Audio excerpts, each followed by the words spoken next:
Hola, ¿qué tal? Buenas tardes a todos. Bueno, yo vengo del Centro de Investigación Achúcarro, donde trabajo en biología evolutiva, intentando entender esa movida tan tocha que nos comentaba antes, que es la evolución del cerebro. No se puede decir mejor, la verdad.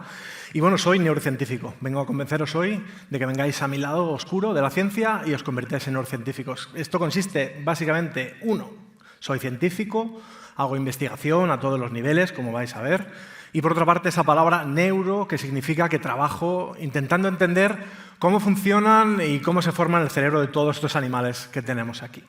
Esto es un evento sobre trayectoria profesional y entonces yo creo que lo mejor es comenzar un poco viendo cómo he llegado yo hoy aquí, a la sala 25 del Kinépolis, donde yo vine a ver El Señor de los Anillos, El Retorno del Rey, y hoy estoy aquí como Aragorn, delante de la pantalla.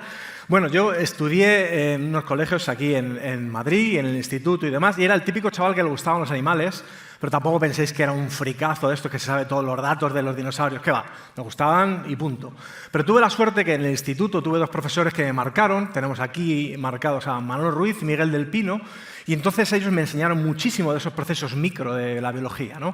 Cómo funcionan las células, cómo interaccionan las moléculas, etc. Así que mi pasión por los animales pasó a ser pasión por la biología. Y sin comerlo ni beberlo me matriculé para estudiar ciencias biológicas en la Complutense, aquí en Madrid, y de nuevo otra profesora, Carmen Rúa, entre muchas otras, me enseñó todo lo que se puede saber sobre el cerebro.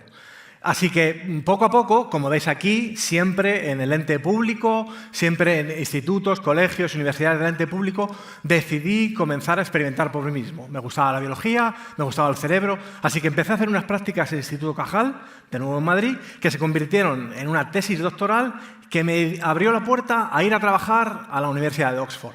Allí pude incluso dar clases de anatomía, que si le cuentan al chaval de barrio Lucero de aquí de Madrid que iba a estar dando clases en Oxford, no se lo habría creído en la vida. Y como me fue bien, de nuevo, sin comerlo ni beberlo, pude volver a España, formé mi grupo de investigación en Achúcarro, donde estoy ahora mismo. Y bueno, el primer mensaje que quiero daros hoy es este. Muchísimos nombres, ¿verdad? Bueno, toda esta gente han sido profesores, tutores, mentores, colegas, supervisores, y todos ellos me han ayudado a orientarme en el camino. Y de hecho, si puedo elegir yo qué quiero ser, es una de estas personas en alguna de las diapos que presentaréis vosotros en el futuro. Una persona que ayude a entender qué queréis hacer, estudiar y trabajar.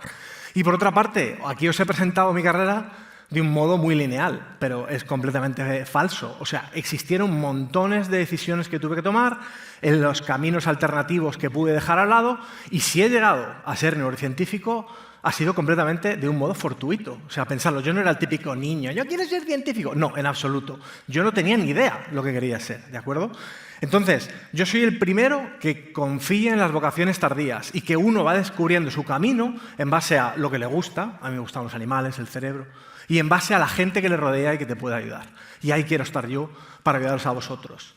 ¿Por qué trabajo en cerebro? Vosotros sabéis que el cerebro es el órgano más complejo que tenemos, 100.000 millones de neuronas, casi un número infinito de conexiones entre ellas, pero a mí lo que me apasiona es que el cerebro, complejísimo, se forma a partir del cerebro embrionario, que es un conjunto de nada, 1000 celulitas, muy parecidas unas a otras, y esta flecha representa el progreso del desarrollo embrionario. A partir de 4 células muy parecidas se genera todo ese cerebro complejísimo. Es una cosa muy loca, un programa de desarrollo que yo creo que es más complejo que el propio cerebro y que es lo que a mí me apasiona y lo que me lleva todos los días al laboratorio. Porque pensadlo, esta flecha, este desarrollo, se ha repetido una y otra vez, miles de millones de veces, de un modo casi igual en todos los que estamos en esta sala. Y ese casi igual nos hace humanos. Pero he dicho casi, porque esa pequeña diferencia es la que me diferencia a mí de ti, de que tienes al sentado al lado y de todos nosotros. Además, como me gustaban los animales, empecé a entender un poquito más de cómo era el desarrollo embrionario en otras especies. Aquí tenéis un embrión de pájaro, un embrión de lagarto, y como veis son súper parecidos al de un mamífero. Y esa fue la segunda revelación, digamos, que me llevó a ser neurocientífico. Y es que el proceso del desarrollo en todas estas especies es súper parecido. Ese breve proceso embrionario al principio hace que todos seamos vertebrados y que tengamos un cerebro muy similar unos a otros.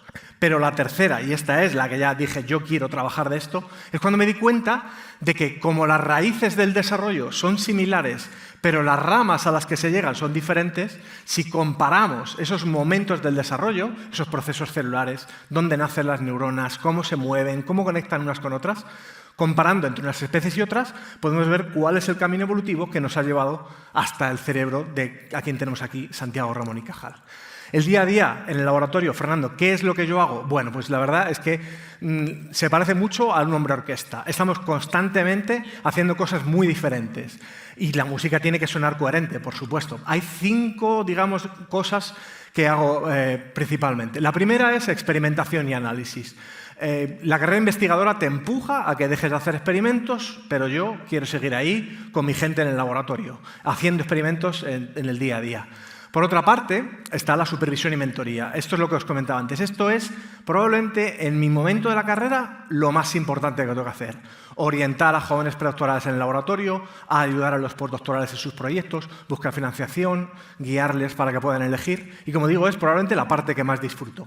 Hay una parte de gestión, por supuesto. Tenemos un presupuesto, tenemos que decidir cómo se gasta, tenemos que buscar fondos. Y esto que parece de educación primaria, lectura y escritura, en absoluto. Nos pasamos el día leyendo artículos de investigación, escribiendo nuestras propias opiniones, pidiendo fondos y fijaos, nos pagan por estudiar. Esto me decía mi padre, no hagas del estudio una profesión. Bueno, pues yo lo he conseguido. Yo sigo estudiando y me pagan por ello y la verdad que es muy divertido. Y la quinta pata de lo que hacemos en el laboratorio es comunicación, algo como lo que estoy haciendo yo hoy. Contarle a la sociedad, no solo a nuestros pares, al resto de investigadores, qué es lo que hacemos, sino contarle al mundo por qué lo estamos haciendo. Y estos son ejemplos de los resultados. Perdonad, me he saltado una diapo. Solo decir que la profesión es preciosa porque es cambiante a lo largo del tiempo. No haces lo mismo cuando eres predoc que cuando eres jefe de grupo, pero además varía mucho. En una semana viajas, otra semana tienes que estar más en el ordenador o con los experimentos, no te puedes aburrir. Y no solo eso, sino que la ciencia nos permite esculpir nuestro propio trabajo. Esto, como decía, son ejemplos de lo que hacemos. La verdad que estamos en una confluencia entre ciencia y arte, porque nuestros resultados al final pues, tienen ese punto artístico, ¿no? Buscamos cómo conectan las neuronas en los embriones de diferentes especies, cómo las neuronas se mueven en el cerebro o cómo se generan las diferentes neuronas. En el futuro, si queréis saber, bueno, yo soy un optimista. Habéis escuchado a Ana, habéis escuchado a Mike hablar sobre inteligencia artificial. Ya estamos muy impactados por la inteligencia artificial, pero yo lo veo desde un punto de vista muy positivo. No solo nos reduce muchísimo las tareas burocráticas, sino que además acelera nuestro análisis. Fijaos, esto no hace mucho era una imagen de mi laboratorio. Yo analizaba un gen cada vez en el cerebro. Con la inteligencia artificial a día de hoy no son cientos o miles, no. Podemos analizar todos los genes del genoma a la vez. Y esto es gracias a la inteligencia artificial. Además, yo me siento muy optimista, porque ser científico es una de esas profesiones que nos convirtieron en humanos. No que sean específicas de humano, no. Nos convirtieron en humanos. Dispararon la evolución. El primer tipo de esas profesiones son los que generan nuevo conocimiento. Filósofas, científicos, aventureros, inventores, etc. Hay algo que se sabe hoy y mañana descubren y saben algo nuevo. Y la segunda clase de profesión son los que fijan ese conocimiento para la siguiente generación, profesores, escritores. Entonces, la ciencia es una actividad que nos convirtió en humanos y, por tanto, yo estoy convencido que con o sin inteligencia artificial siempre va a haber ciencia y siempre va a haber ciencia humana. Y yo hoy estoy muy orgulloso de estar aquí con el futuro de la ciencia en España. Muchísimas gracias.